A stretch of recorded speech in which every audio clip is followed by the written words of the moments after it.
Bonjour, je suis Morgane Caillot, bienvenue au Golf du Stade Français à Vaucresson. Aujourd'hui, je vais vous parler d'une base fondamentale du golf qui est le grip. Donc le grip, c'est bien sûr cette partie du club, qui est en général en caoutchouc, et c'est aussi la façon de tenir le club qui est très importante. Il faut savoir que, mais vous le savez j'imagine, que les mains, c'est la seule chose qui nous relie au club. Donc si jamais celles-ci ne sont pas bien placées, on risque d'avoir ensuite de gros problèmes dans l'exécution du coup. Donc, je vous explique comment placer ces mains. Alors, je suis un pro gaucher, donc je vais vous faire la démonstration avec un grip de gaucher. Pour les droitiers qui sont encore aujourd'hui majoritaires, vous pouvez inverser tout ce que je dis. Donc je commence bien sûr, parce que je suis gaucher, par la main droite, mais les droitiers commenceront par placer bien évidemment la main gauche. Donc comment placer cette première main?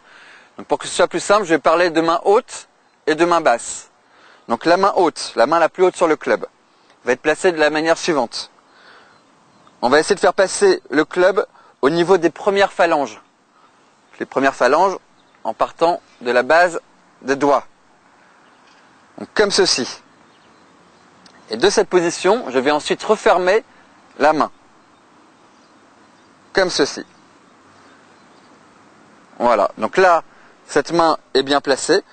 Un petit repère très simple que vous pouvez avoir, c'est apercevoir au moins deux phalanges. Donc si vous apercevez ces deux phalanges, vous avez ce qu'on appelle un grip neutre.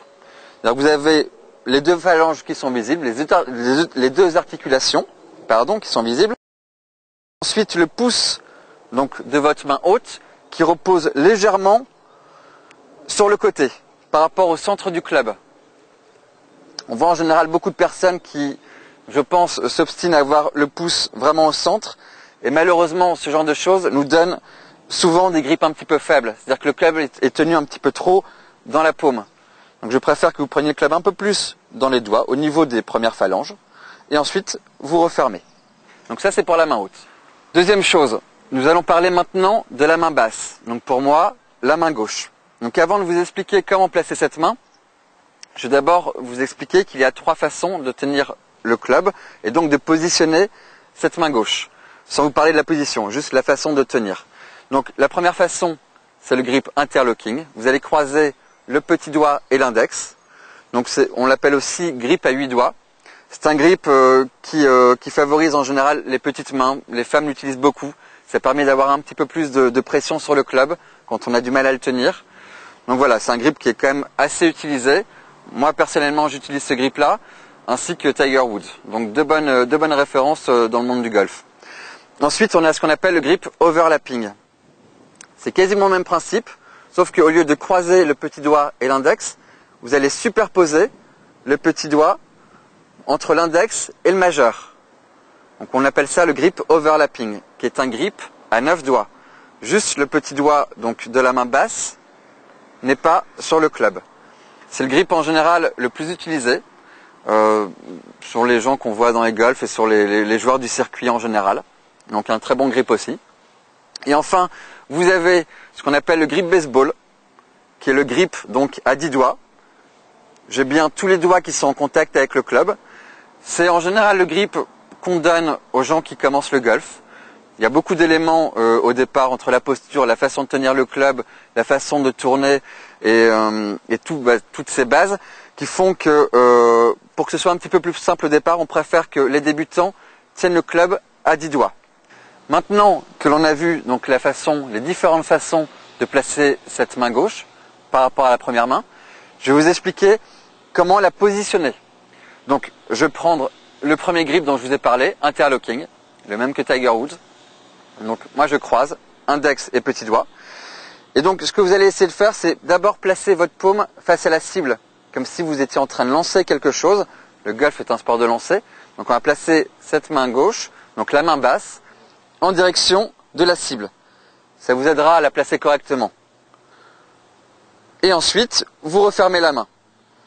Donc on va se rendre compte en faisant ça que le pouce donc de la main basse, qui pour moi est la main gauche, va reposer cette fois sur la partie droite du club. Je vais donc avoir les deux pouces à l'opposé. Le pouce de la main haute sur le côté gauche, le pouce de la main droite, après avoir placé la paume en direction de la cible, je referme les mains pour resserrer un petit peu sur le club et je retrouve le pouce de cette main gauche sur la partie droite du club. Donc en étant dans cette position, je peux ensuite vérifier que mes V pointent vers mon épaule gauche. Donc les V, je vous rappelle que c'est une ligne qui va sortir donc du pouce et de l'index, qui va venir pointer vers l'épaule gauche. Et idem pour la main droite, une ligne qui va sortir en parallèle à la première, qui va pointer un peu plus à l'intérieur de mon épaule, entre l'intérieur de l'épaule et le menton.